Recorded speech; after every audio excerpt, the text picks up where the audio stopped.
All right, welcome everyone. Good morning, afternoon, evening.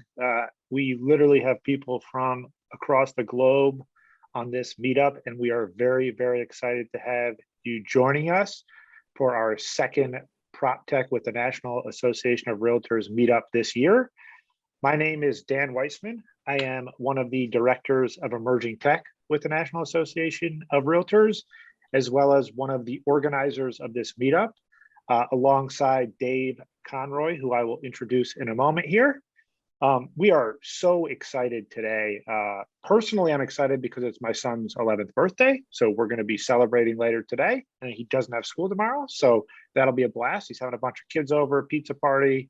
And more relevant to this conversation, though, is that our meetup group has reached over 1,000 members, which is really, really exciting.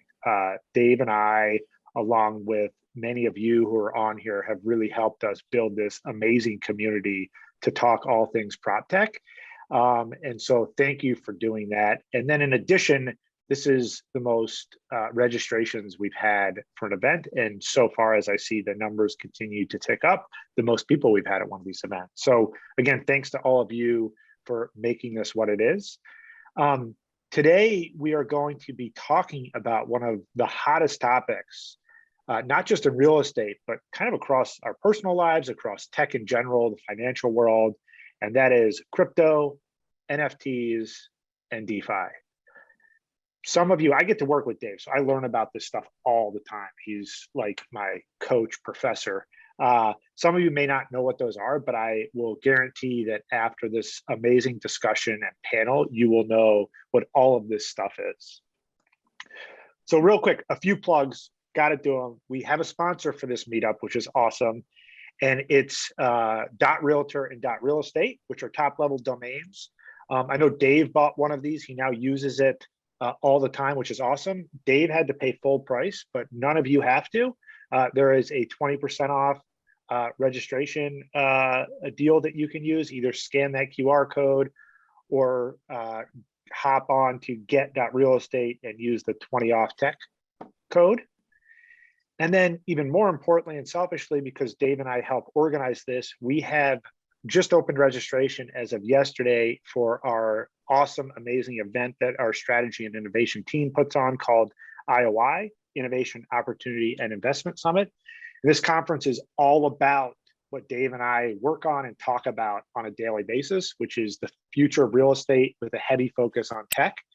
And so we get people from across the globe, venture capitalists, startups, big tech, tech-forward realtors, and hopefully some of you who will join us in September in LA.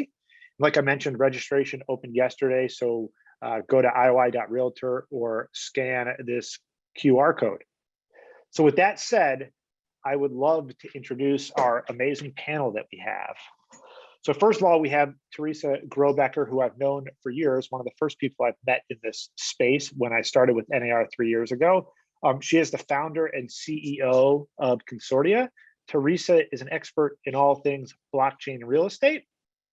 And as a very early adopter of this technology, she has created our Consortia, which put residential real estate and real estate NFTs on a private patent pending blockchain.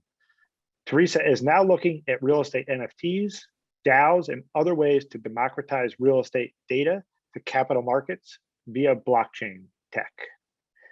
We also have Carl Jacob. Carl is the CEO of LoanSnap, a fintech company that is helping revolutionize lending. His company recently closed a home loan in 24 hours, which is absolutely unheard of. And Carl is on the founding team of Bacon Coin, a project that allows everyone to take advantage of stability of mortgages backed by real homes using DeFi. We also have Sam DeBoer, CEO of the Real Estate Standards Organization. Sam has been talking about applications of blockchain and real estate for years now. I know Dave and him chat all the time about this stuff. And he's published some amazing articles and thought leadership articles around kind of the impacts that he thinks it may have, and really just great educational pieces that all of you should take a look at sometime. He also, as a RESO, has stood up a work group that focuses on real estate data and how it can be democratized using distributed ledger technology. And last but not least, our esteemed moderator, Dave Conroy, who I know will not just moderate, but will contribute a ton to this conversation. Like I mentioned earlier, he is the other director of emerging tech and is probably the most knowledgeable, well-versed person on this topic, as he'll probably tell you. He's been doing this for 10 years, but he's been saying that for the past 3 that I've known him. So it's probably even longer than that. And so with that said, I'm going to hand things over to Dave and this awesome panel. If you have questions, feel free to pop them in the chat and I will help manage those. But I am guessing that we're going to be right up against time with this awesome panel. So Dave, take it away. Cool. Thanks, Dan. First off, happy birthday to your son, 11th birthday. That's awesome. And good afternoon, everyone. I had this whole intro plan, but I don't really think I need to do it now after Dan covered it so well. Yeah, I've been interested in crypto since about 2013. In fact, my wife is thrilled to hear that I have this presentation today. So I would have someone to talk to blockchain besides her. So even though I've been involved in this space for that long, 10 years or so, 2013, even I am shocked at how much has this blown up recently. I even went as far as starting my own blockchain and crypto startup in 2017.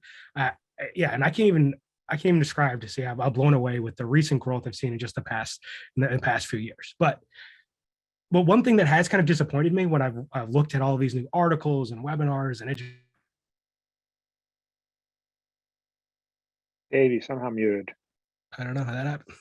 I got both hands here. All right. So as I was saying, while this growth has been amazing, one thing that's kind of disappointed me just a little bit is the amount of misinformation out there around this topic, right? Even if it's unintentional, I think a lot of what I've read and seen recently in webinars has kind of muddied the waters on what this technology actually is, what it could do, or how it could impact our industry. So my goal for today is to kind of separate the signal from the noise, cut through the hype, and talk to a true panel of experts that I've hand selected. These are people I've known that have been following this for years and years, to really talk about how this could potentially impact our industry. So today we're going to get into 3 topics: cryptocurrency on its own, and then we'll follow that with a discussion on NFTs, and then also we're going to end with decentralized finance or DeFi.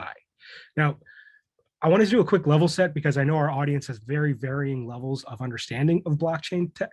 So I kind of wanted to first start about just take 1 minute to talk about what blockchain is and how it can enable all of these technologies that we're about to talk about. So it's of my opinion, what real estate professionals and entrepreneurs in real estate should know about blockchain is pretty straightforward.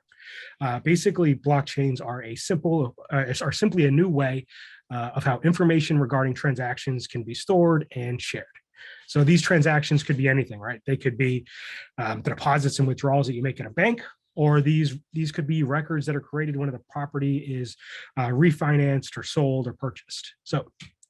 But what makes blockchains different than these traditional databases is that records added to the list are permanent, they're available to all parties, and therefore easily auditable. And then if you take that one step further, now that this data is available to all parties and is transparent, it can be programmed and automated upon.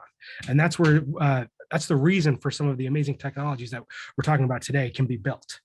So with that, let's jump right into cryptocurrency. So before I get into NFTs and DeFis, I kind of want to start with the basics. If you look at coin market cap, the crypto market cap right now is $2 trillion. And when I first got into this, that was a few hundred million. According to crypto.com, it's estimated 300 million people own some sort of crypto, which is a number that's just staggering to me.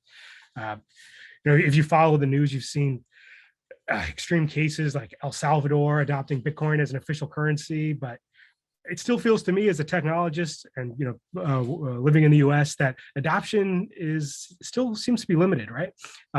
Retail experiences that you're not seeing crypto being used in retail very much. It's still a bit clunky. Here in the States, the tax treatment of using crypto for purchases is not favorable. So my question to the group here, maybe we'll start with you, Carl. While crypto is certainly an amazing technical innovation, will cryptocurrency on its own have a significant impact on real estate? I would say 110% yes. I think the adoption thing is just the way tech goes. I mean, not everybody was on the internet when the internet started. I think the most recent stats out of Germany is that half the country has cryptocurrency in Germany. And, that's pretty amazing in a country where debits and ACH is the primary way people transact. They don't really use credit cards in Germany, not like they do here. So yeah, and I think it's crypto plus the blockchain, right? So it's the fact that you have this currency, particularly on the DeFi side of things that we'll talk about later, that is borderless, right? Which opens up the ability for people to invest in the real estate market or to people around the world, one, and two, the speed of transactions that happen on the blockchain. As you know, one of the big advantages is how fast the blockchain moves. It's also one of the disadvantages, but when you're doing a real estate transaction, of course, speed matters very much. So I think it'll have a huge impact. Thanks, Carl. Sam, your thoughts? Yeah, I think it's one of those "it depends" answers, which isn't as satisfying for everyone. But I think it kind of depends on where you work. We're talking specifically about the real estate industry and transactions. Some spaces, probably the organized real estate space, is set up with very efficient banking systems, and it's very easy to transfer assets and use fiat currencies in those countries. There are other places where maybe it is less efficient, and these kinds of currencies fill that hole. So while it hasn't had a relatively huge impact, I think it's good to be open-minded about that it may have a very big impact. And I think you probably have a lot of people here who may be on somewhere on the range of skeptical to excited about these sort of things. And it's good to have a little bit of both of those things as you're looking at the topic. Well, thanks, Sam. So obviously the crypto boom has made many crypto millionaires. Teresa, are you seeing a lot of examples of people actually using cryptos to buy homes, or are they using some other method to get access to property with their crypto?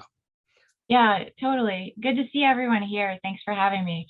So we're seeing very few, very sparse amounts of transactions that actually happen fully in crypto.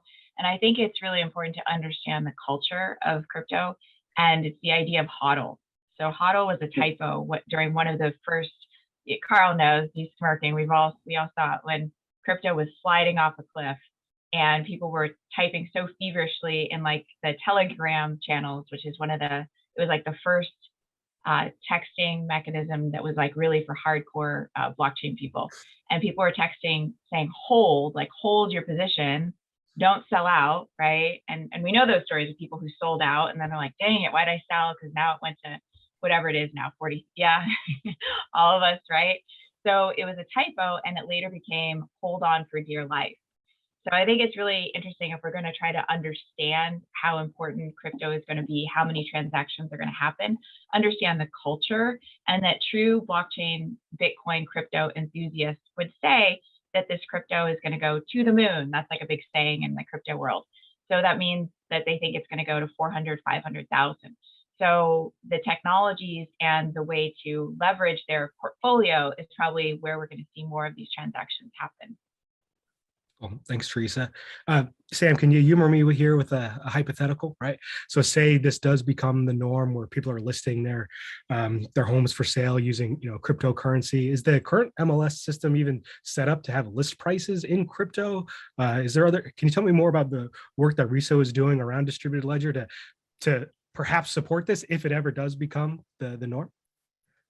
Sure. The easy answer on the MLS side is MLSs are generally just a Canadian and US thing as a sort of blunt general rule, and they're set up to use fiat currencies. You're going to use whatever that national currency is.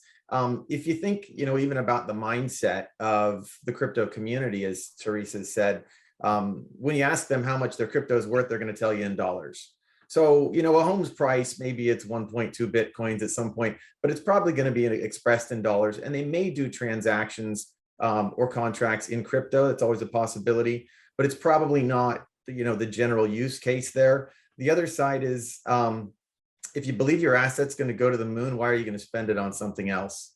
So there's, folks who are in the real estate space who are huge crypto enthusiasts who are also telling their customers who are huge crypto enthusiasts, don't spend your crypto money on real estate. So it'll be interesting to see how that plays out, but it's generally not something that we've seen a real need from the MLS communities at this point. Could that ultimately be the demise of crypto, that it'll never take off as a currency because people don't want to use it as such?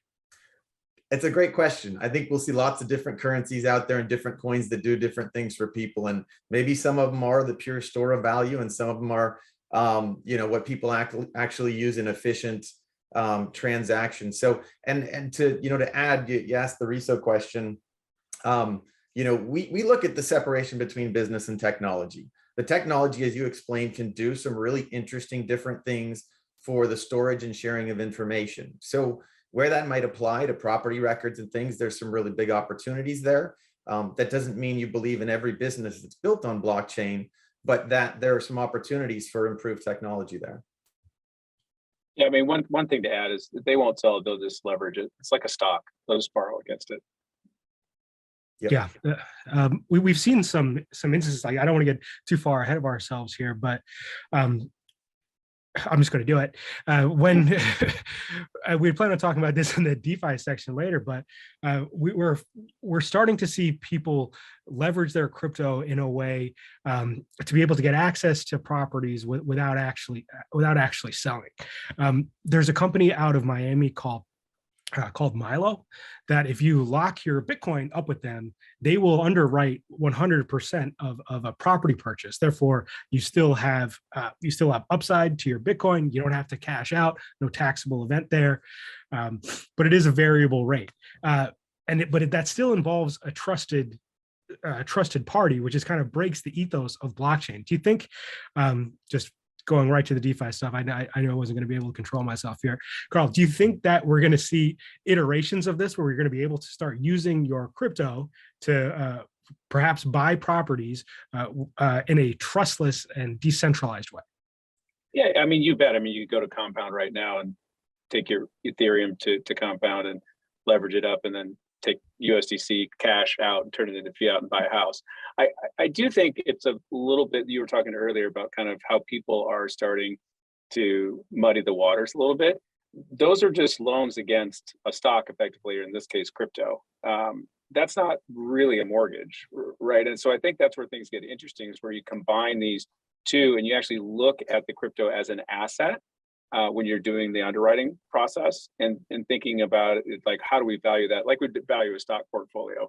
It's much more complicated, obviously, and much harder because it moves around 30-40% pretty quickly. And so I think the skill in mortgage that will have to be adopted is, how do we value crypto portfolios? And then, in many ways, how do we handle them? So for instance, could you lock up part of somebody's crypto portfolio, say, well, look, as long as you keep that locked up in a smart contract, we'll also lend against the house at this rate, knowing that the crypto portfolio will also back part of the loan itself, much like you do with a larger house, where you want to look at somebody's asset base in order to determine whether or not they have an ability to repay. So we're I think a ways off from that. There's a lot going on in that space. I want to jump in here too, because something that happened since we first started planning this call is Consortia, after years and years, finally launched the product.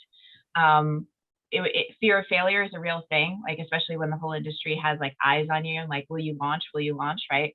So we launched, and then Consortia was always created to be a tool to solve Dodd-Frank, because in my first blockchain company, I had to read all of Dodd-Frank, and I was like, oh, a ledger, oh, that's blockchain. So this has been getting acceptance from like the largest of the top 10 lenders in the country. And Carl, obviously, like we're all together on this, right? Blockchain for mortgages. And here's what was really interesting. As soon as they saw the property tokens minted and the ability to like put that token for sale. Now, we're not selling real estate as NFTs on our platform, but this bank immediately saw that we could fund the loan immediately, right? Like, that's the big issue in closing a deal. Who here practices real estate? And it's like, well, maybe we can get that wire out before closing, maybe not. And then if we missed it on Friday, then sorry about your movers who are scheduled for Saturday. And then you're going to have to move in the weekend after or take off. Like, we've all had that conversation with our clients, and it sucks. So this lender was like, yeah, we'll just close instantly with crypto. And I said, okay, hold on. So let's go to what just happened in Miami, what was announced last week. And that's that the government is going to focus the SEC investigations first on stable coins. And then there's even, there's more talk now and more focus on the stable coin for the US government. So that's FedCoin. And that's been hypothesized for decades. So we know that that's coming. We know that the crypto space in general is like a testing ground for this. So what that means for us is like, okay, for me, as I'm looking at the platform now, and I was explaining this, Alan Dalton and I were on the phone for 2 hours last night going through things, Sam, to get ready for next week, right? But like also, okay, it's for me a foregone conclusion is the point of my story, that the whole industry goes to crypto. It's not going to be one of these like wild and crazy cryptos that's out there, but it is going to go to a stable coin. And I think that we're going to see transactions close in the blink of an eye. So and in fact, we're already doing them. I mean, we fund loans in 2 minutes from the Bacon protocol, so it's already here. We'll get to that in 1 second. Teresa, during that section, you mentioned NFTs. I know that's an area that we've seen a lot of the recent coverage on, but I've also seen a lot of confusion around what that even stands for. From a high level, can you just give the group know like what does NFT stand for? What does fungible mean? That sort of thing. Yeah, totally. Okay, so NFT stands for non-fungible token. So it got really popular with crypto kitties back in, I think it was 2018. Each kitty was unique. They could breed, and then each one of those kitties would be unique. It's just like houses. There are no two houses that are the same. Just like as practitioners, we know there are no two deals that will ever be the same, because the inspection comes back. Everything is different. Every house, even if it's a tract home, right? We know everyone's different. So we think of non-fungible token. So real estate, we can make non-fungible tokens of the real estate. So that's the digital twin of the real estate. People and their identities as agents or practitioners, title loan officers, those can be NFTs, your digital twin of your information. David, did I do that right? Yeah, no, that helps. I think just that explanation right there will help people understand that essentially it's a digital representation that could represent a physical item or a digital item. It's completely unique, and within the NFT kind of describes who owns it now. Is it always going to be just who owns it, or could there be more? So done a lot of studying about this. So somebody who mints an NFT can then gift it to somebody, sell it to somebody, and have royalties going on in perpetuity for the lifetime of that digital asset. And this is cool. Like, we can do it with art right now. We can do it with the digital twin of our real estate. And what was amazing to me was to hear the interest that the GSEs want to see this as well, to see like the entire provenance of a piece of property. So yes, it can trade hands, and royalties can be tacked on as well. So even though we've heard about it a lot, how big of a deal is this? Is this taking off in other industries beyond just like profile pictures? So you saw my LinkedIn, yes. So we did the math on this. It was really cute. My 11-year-old, I was like, honey, how should we monetize this? And like, how much should it cost, right, to mint a token? And we started doing the math. You ever like start your math on this way on the screen? And then like we did the math about how many properties there are in the United States, and then keep in mind there's the world as well. And we had to flip it this way. Like, you know, when you have to do that on your calculator, like the market is huge. And I think I'm not just talking about real estate. It's like every single asset, everything that you could possibly own. I'm looking down, like I see like patio furniture. What if you bought patio furniture and you wanted to know the provenance of that? How much are you willing to pay to understand the history of that? And that's kind of a silly example. Think about your cars, your medical records, anything of value in your life, right? You can trade that as a non-fungible asset. You can mint it. You can democratize the data that you as a consumer own. I think of Facebook and Google and all those huge, like the FANG stocks, right? They are making $10,000 per decade on each one of us as humans. Like, who here on this call has ever received a check from one of those FANG stocks? Like, I have never. So think about like what this means for the data that we as consumers own and how we can monetize that. I think just you gotta flip the calculator this way as far as what that total addressable market looks like. So we've seen a few use cases of NFTs in real estate, right? I saw a project in Inman a couple weeks ago about like a property photo database where the license, the ownership use and license use of the photos were transferred via NFT. Sam, I think there's been actual homes sold via NFT. Could you talk about that a little bit?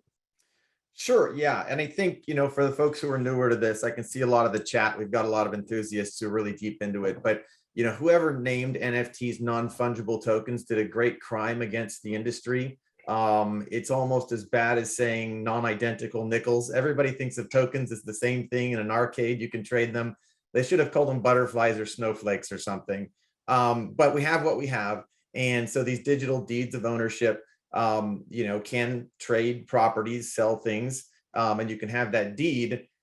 So when you think about these sales that we've seen in real estate, you usually have a person who owns the property, but you can have an LLC or a legal structure that owns the property. So those are the ones that are being sold, where you have a digital contract, you've got this digital deed in an NFT where a person can sell that LLC or other legal form that owns the property and essentially transfer ownership. Now, there's complexity in real estate there, though. It's not as simple as transferring ownership of a digital image that you created. You've got states and counties and townships that all have different ways of recording the legal ownership of a property. So there's a lot of investigation that real estate people need to get into if they're going to look into this space. How do you make sure that you're following the laws of informing the local recording office? And these companies do have legal teams. They're looking into these regulations, but you've got local municipality regulations, you've got potential securities regulations, which Teresa can talk about. And so there's a lot of complexity that's not as simple as, well, hey, we've got OpenSea, we've got a digital platform, we're going to move an NFT from one person to another. And that's important for real estate licensees to have the interest, the excitement, the skepticism, if that's helpful for you, for your business as well. But know that that government license for real estate brokerage has a lot of additional responsibilities on it. So there's a lot more to be aware of than just moving crypto around on the web. Fascinating. Thanks for that. Yeah, I'd heard, I think there's 2 or 3 auctions of NFT properties here in the state by a company called Proppy. Yep. It's really fascinating to see them kind of push the limits on what's possible in this space. At this point, even though we've already kind of talked DeFi a little bit, I'd like to dive a little bit deeper into that. And Carl, I warned you in advance I was going to be picking on you quite a bit for this part. So, Carl, what I find fascinating about you is that you've already got this, incredibly successful, we'll call it Web 2 or traditional lending business in LoanSnap. You're closing loans, in less than 24 hours. What I find fascinating is that you've realized that there is this potential competing technology out there that could impact your business, and instead of trying to stop it from happening, you're actually building products that might end up being competing with yourself. Can you talk a little bit more about the kind of the success of LoanSnap, and then what made you dive into your Baking Coin project, and just a quick explainer on Baking Coin for the group? Yeah, sure. So I think, kind of rounding out the NFT discussion, I think it really is important what the NFT wraps around. So in our case, it's the lien on the house, which is recorded at the county, and kind of keeping those in sync is the job of effectively the servicer. So I think there's some interesting ways to do this that are not wrapping it around the whole house, or you wrap it around the whole house and you do a lien. So I think on our journey, we've originated billions of dollars worth of home loans. We have a direct relationship with Fannie, and we've closed a fair amount of loans in 24 hours or less. In fact, we have to have those loans sit around and wait for the regulatory period to expire, but they do close in 24 hours, which is pretty nice. I think our realization was we couldn't find a loan purchaser who could move at the speed we were moving at, right? So it's one thing to get everything ready to go, and as Teresa was mentioning, I kind of wait for that wire. Part of the waiting for the wire is the funding side. And that funding side is usually from one source, a warehouse line, and or the investor, or both, who's going to purchase the loan. And of course, our case, it was that we couldn't find anybody who could move nearly at the speed. 7 days was kind of the record we saw on the funding side. And so that, plus the fact that we felt like a lot of the potential in the blockchain is opening up this market to people around the world. So if you think about DeFi, the way to think about DeFi is, truly the word is literally decentralized finance. So you're not going through the banking system in order to move money, is effectively the way to think about it. Your wallet that you have on your computer has money in it, and you can transact with anybody else who has a wallet or the capability to do that in the world instantly. There's some great things about that and some bad things about it, but the best part about that is it opens up things to a lot more people, particularly people who couldn't afford to be in these ecosystems. To be an investor in the mortgage space takes a tremendous amount of capital. So the way we built the system basically was to think about kind of two core problems. The first problem was really, how do we speed up these transactions for homeowners and home buyers? And that one's relatively easy. You know, if the funds are sitting in the blockchain and are able to move, that can be basically instantaneous, which is great. But the other side of this is, how do you allow people to have access to the US mortgage market who've been shut out? And that's not just people outside the United States, that's people inside the United States. You know, there's very few places you can go other than a savings account today. So let's look at what happens with the savings account today. You take your money, you put it in a bank. That bank takes your money and turns around and lends that money out, usually to homeowners.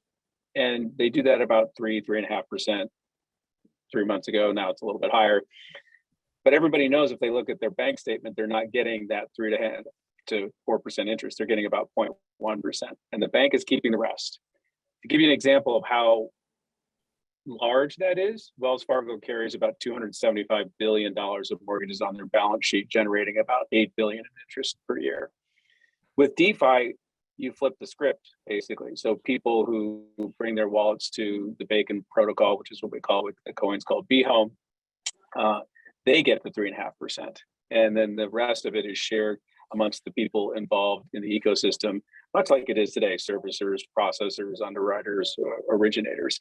And so the goal there is to do two things: one, to open up the market speed-wise, but two, to open up the market to people who don't have access today. So you can come and you can put $100 and buy $100 worth of BHome, and then enjoy the return, about 3 to 5% on that you would if you were a very large investor, but most people don't have that kind of cash. Got it. So if you were participating in, I'm not sure if my video froze here, but so essentially you're enabling people to invest money and take advantage of the real estate asset class without having to actually purchase a property in there. That's right, exactly. And you know, the way we do that is you come and you, on the one side of the equation, you put effectively cash into the system and get this token back out again. On the homeowner side, what you do is you basically we create a lien on your house, we wrap an NFT around that, and then we lend against that NFT. And so for a homeowner, it's a effectively a home loan. In fact, one of the things that we talked about early on is people who get a loan through this system, they don't have any idea how it's being funded. Just like today, they don't have any idea who's buying that loan. And that's the case here. You don't have to know about crypto. You don't have to have any understanding of crypto. You just know that your loan closed in 24 hours or less, and you were able to buy that house. And as Teresa pointed out, not wait the weekend and tell the movers they're going to have to wait until Monday. Yeah. Carla, it's refreshing to see a project that's not just all about speculation and has an actual utility. Teresa, Sam, would anyone like to make some predictions on how the transaction could change if DeFi changes lending or NFTs changes ownership, and where maybe people are less reliant on centralized institutions? Anyone have any bold predictions? Don't worry, we're recording this for everyone. Go ahead, Teresa. Oh, there's a landmine here. Jump on it. Yeah. Thank you, Sam. So I would say this is here's my vision, right? Is that we're able to use blockchain as utility. We're really focused on making a financed offer as competitive as an all cash one. So it's about getting to close faster and not by skipping inspections, right? I find that treacherous. When consumers are waiving all their inspections, to go into a deal, I'm saying to get all of that done up front, kind of how we package real estate in San Francisco. Everything is disclosed up front, and we go, okay, I'm cool with this deal, or I'm going to wait for the next piece of property. So I think that if we can disclose everything, document it on the ledger, tie it to blockchain, then we have this record that we've all seen it. We're okay with this risk. The underwriter's okay with it. The lender's okay with it. Also, the human financial record is going on blockchain now. That's a protocol from Form Free that they've been in business for 15 years, and now they're making this a token that you can share on a permissions basis. So now everyone just flies through underwriting I mean, like eyes wide open. We're not skipping any steps here. Like all of title is disclosed. Everything is done on paper with the counties the bespoke way, right? But I see that as huge. The consumer wins in this, right? Because now there's access to fair housing, housing accessibility. So these are really big for me. And like, how do we use blockchain not to disrupt, but to transform and to keep that American dream alive? And that's what I see happening. Yeah, I'd like to follow up, but first, if the moderator could kick out Jeff Kennedy, please. So on that topic, I think a very practical application for folks just is spreading and sharing information. So if you think about all the public records we have in the real estate industry, tax data generally should be available to everyone, whether it's coming from counties, states, et cetera. But it's difficult to get. You've got all kinds of appraisal data that's locked up at, say, Fannie Mae. The banks have their own information systems. And one of the things this distributed ledger technology allows for is for everybody to sort of have a transparent view into this information and really all of the historical records around it. So you can imagine some of the stuff we look at RESO are licensee information for brokers and agents. That's not readily available across the country. And it makes for really disjointed data in MLS systems, in roster systems. You think about property data. Carl talked about recording liens against properties, whether you've got lien information, recorded sales, different warranty deeds going across. When you can get open information systems like this out to these broad networks, whether it's finance, whether it's real estate brokerage, whether it's appraisal, you can really start collecting these sources of truth that anyone can access and get confidence that I know who's the licensee involved, who's the organization involved, who is the property owner involved in this, what is the property, what's the parcel number, and we stack all these pieces of information up on this registry. It would be a massive benefit to all different portions of the industry. And if everyone knew they have this unchangeable record of what that information is, then you can see a lot of people, especially potentially government agencies, wanting to get involved in something like that. I love those ideas. I think one thing to point out for the audience is, I'll express a little bit of pessimism, which is whether these are private blockchains or public. Most of the blockchains that are doing that stuff are private. Ethereum in particular, Solana, these blockchains are purely public. And so I think one of the things we have to think about is privacy and what should go on the blockchain and be exposed to the entire world, and what should be private. And that is one of the things we took into consideration. The only thing we expose is what you could get at the county if you went down to the county. That's lien, home, lien size, home value, and address, which you could get by going to the county. I think I'm really excited for a lot of this information to end up on the blockchain. Not so excited that it ends up all private. Again, so you have to go to a particular blockchain in order to access that information. Okay, so if I'm hearing everyone correctly, it's transparency, it's transaction speed, it's utility, and it's accessibility to the market. What blockchain could bring. All right, I want to close with just two last questions. This is for everyone.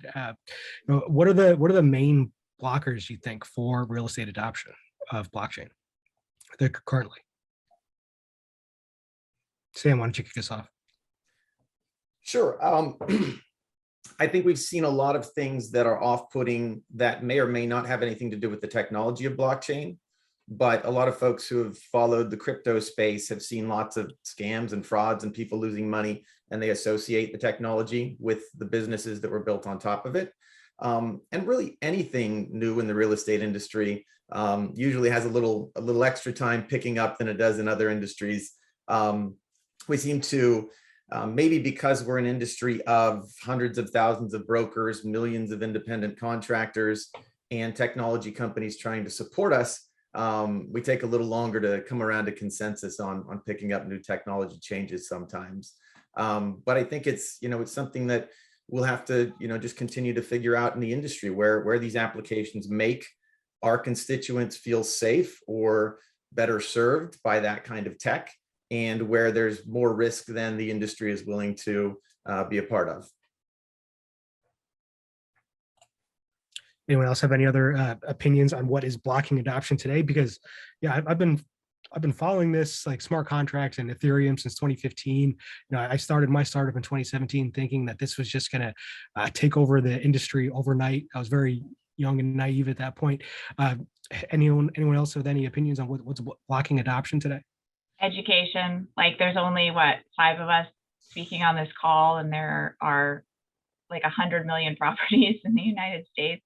It's education of like, it's a big lift to get everyone on board. And it's not just organized real estate, it's mortgage, as Carl knows, it's title, it's getting everyone like 1, 2, 3, let's go guys. And the consumer, like getting everybody on board.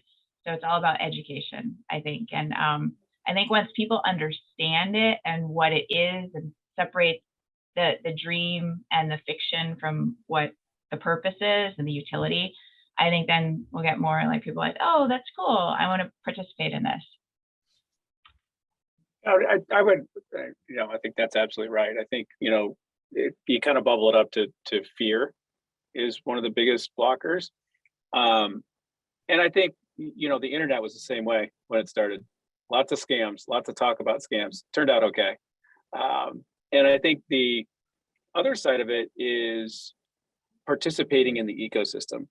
You mentioned earlier, you were talking about like creating our own competition. I think one of the things people realize, you look at things like Provenance, which is a private, blockchain from the ground up, right? And that isn't participating in the global ecosystem that is Ethereum or Solana or one of these other public blockchains.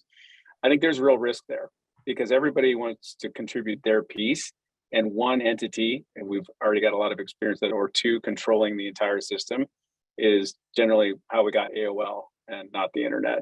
And everybody contributing their part to it. And look, they'll come at different stages, right? We've got the lien part figured out for mortgages. Somebody else is going to figure out title. Somebody else is going to figure out, some of the stuff that we're talking about with agents and listings and, photos and things like that. And we're all part of this ecosystem kind of doing our part versus the old way of trying to own everything, which is kind of the road we've traveled. Yeah. And even there, we've still got to figure out fixing chat sometimes. So sorry to those of you who've been impersonated in the chat today. It got a little wild out there. But Carl, I totally agree, and I support what you're doing, building on like open systems like Ethereum, because what I find just so like beautiful about this technology is the composability of it. Like you've built your product for putting liens on properties. Someone could build a derivative of those investments and interact with your token without needing anyone's permission to do so, providing maybe even more investment opportunities for people. Just I definitely, and it's great that everything's open source too.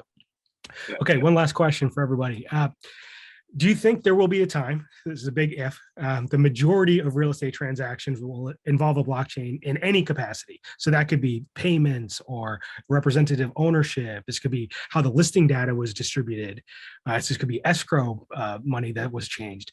Do you think there will ever be a time when the majority of transactions are impacted by blockchain? And if so, when? Sam, it looks like you don't want to answer, so I'm going to have to go to you.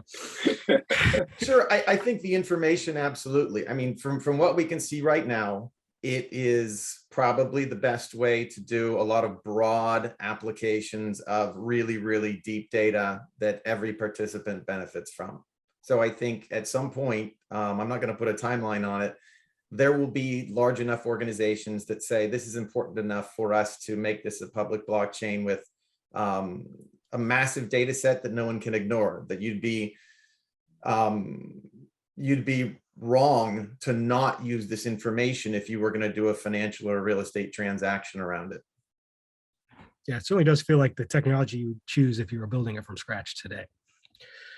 Teresa, Carl, any predictions on if this is actually going to impact our industry? Well, I think you already know my answer, right? So that it's a resounding yes. But I do think one of the ways we think about it, and Teresa pointed out the market size, I think the thing that people underestimate, I think you said is about $1 trillion in DeFi right now. Is that what you said earlier or close? Yeah, it's about 2 trillion global market cap. Yeah. So that money has to go somewhere, and a return of 3 to 5% on a collateralized loan as we all know, is one of the best on the planet. The government holds about 3 trillion of those on their balance sheet.